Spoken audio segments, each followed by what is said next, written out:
ବର୍ତ୍ତମାନ ଖରିଫ ଋତୁ ଚାଲିଛି। ଏହି ଖରିଫ ଋତୁରେ ଚାଷୀ ଧାନ ଚାଷ କରିବା ସକାଶେ ସଜବାଜ ହେଉଛନ୍ତି।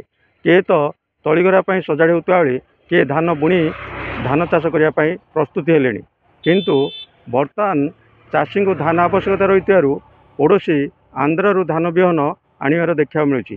ପଡ଼ୋଶୀ ରାଜ୍ୟରେ ବିହନ ଅଧିକା ଦାମ ହେଲେ ମଧ୍ୟ ଚାଷୀ କିଣିବାକୁ ପସନ୍ଦ କରୁଛନ୍ତି, କାରଣ ସେହି ବିହନ ଉତ୍କୃଷ୍ଟ ଏବଂ ଭରସାଯୋଗ୍ୟ ହୋଇପାରୁଛି। ଅଧିକା ଦାମ ହେଲେ ମଧ୍ୟ କ୍ରୟ କରୁଥିବାର ପ୍ରକାଶ କରନ୍ତି। ସେହିଭଳି ନିଜ ଓଡ଼ିଶାରେ ଧାନ ବିହନ ରହିଛି ଏବଂ ମହଜୁଦ ରହିଛି ଏବଂ ଚାଷୀଙ୍କ ବିଭିନ୍ନ କିସମର ଧାନ ରହିଛି ଏବଂ ରିହାତି ଦରରେ ମଧ୍ୟ ଚାଷୀଙ୍କୁ ଧାନ ଯୋଗାଇ ଦିଆଯାଉଛି। ହେଲେ ମଧ୍ୟ ଚାଷୀ ଆନ୍ଧ୍ର ପ୍ରତି ଆକୃଷ୍ଟ ହେବାର କ'ଣ କାରଣ ରହିଛି, ଆମେ ଚାଷୀଙ୍କୁ ପଚାରି ବୁଝିବା। ଭାଇ କ'ଣ କହିବେ? ଆପଣ ଆନ୍ଧ୍ରରୁ ଧାନ ବିହନ ଆଣିଲେ, କ'ଣ ପାଇଁ ଧାନ ବିହନ ଆଣିଛନ୍ତି? ସାର୍ ଆନ୍ଧ୍ରର ଧାନ ବିହନ ଭଲ ଥାଉଛି ସାର୍। କେତେ ବର୍ଷ ହେଲା ଧାନ ବିହନ ଆଣୁଛନ୍ତି? ମୁଁ 4-5 ବର୍ଷ ହେଲାଣି ଆନ୍ଧ୍ରରେ ଆଣୁଛି ସାର୍। ଓଡ଼ିଶା ପ୍ରତି ମୋର ଆଗ୍ରହ ନାହିଁ। ଓଡ଼ିଶାରେ ମଧ୍ୟ ଧାନ ବିହନ ଭଲ ନଥାଉଛି। କ'ଣ ଥାଉଛି ଧାନ? ଧାନ ଅଗାଡ଼ି ଥାଉଛି, ଯେଉଁ ନାଇସା ଥାଉଛି। ଓଡ଼ିଶା ଧାନ ପ୍ରତି ଭରସା ନାହିଁ ସାର୍। ବିହନ ପ୍ରତି ଓଡ଼ିଶା ବିହନ ପ୍ରତି ସରକାର ତ ରିହାତି ଦରରେ ଦଉଛନ୍ତି, ଦେଲେ ମଧ୍ୟ ସାର୍ ବିହନ ଭଲ ନଥାଉଛି ସାର୍।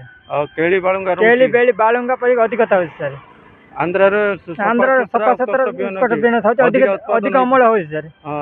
ସରକାରଙ୍କୁ କ'ଣ କହିବେ? ରାଜ୍ୟ ସରକାରଙ୍କୁ, ଓଡ଼ିଶା ସରକାରଙ୍କୁ କ'ଣ କହିବେ? ରାଜ୍ୟ ସରକାରଙ୍କୁ ଆଉ କ'ଣ କହିବା, ଆମର ତାଙ୍କର ତ ଇଚ୍ଛା। ଆଉ ଯାହା ଭାଇ କହୁଥିଲେ, ସେମାନେ ଆନ୍ଧ୍ର ବିହନ ପ୍ରତି ଆତ୍ମବିଶ୍ୱାସ ରହିଛି ଏବଂ ଉତ୍କୃଷ୍ଟ ବିହନ ଏବଂ ଉତ୍ପାଦନ ଅଧିକ ହେଉଛି ବୋଲି ପ୍ରକାଶ କରିଛନ୍ତି। କିନ୍ତୁ ସରକାର, ଓଡ଼ିଶା ସରକାର ଚାଷୀଙ୍କ ପ୍ରତି ବିଭିନ୍ନ କିସମର ଧାନ ରହିଛି ଏବଂ ଚାଷୀଙ୍କୁ ଡିବିଟି ମାଧ୍ୟମରେ ରିହାତି ଦରରେ ଧାନ ଯୋଗାଇ ଦିଆଯାଉଛି।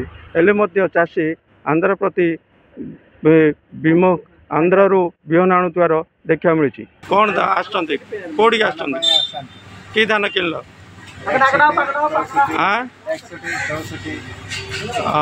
ଓଡ଼ିଶା ଧାନ କିଣିଲେ କି ଆପଣ? କିଣିଲେ? ଓଡ଼ିଶା ଧାନ କ'ଣ ପାଇଁ କିଣିନାହାନ୍ତି? ପ୍ରତିବର୍ଷ ଆନ୍ଧ୍ର ଧାନ କିଣନ୍ତି କି? ଆନ୍ଧ୍ର ଧାନ ଭଲ ଥାଉଛି କି?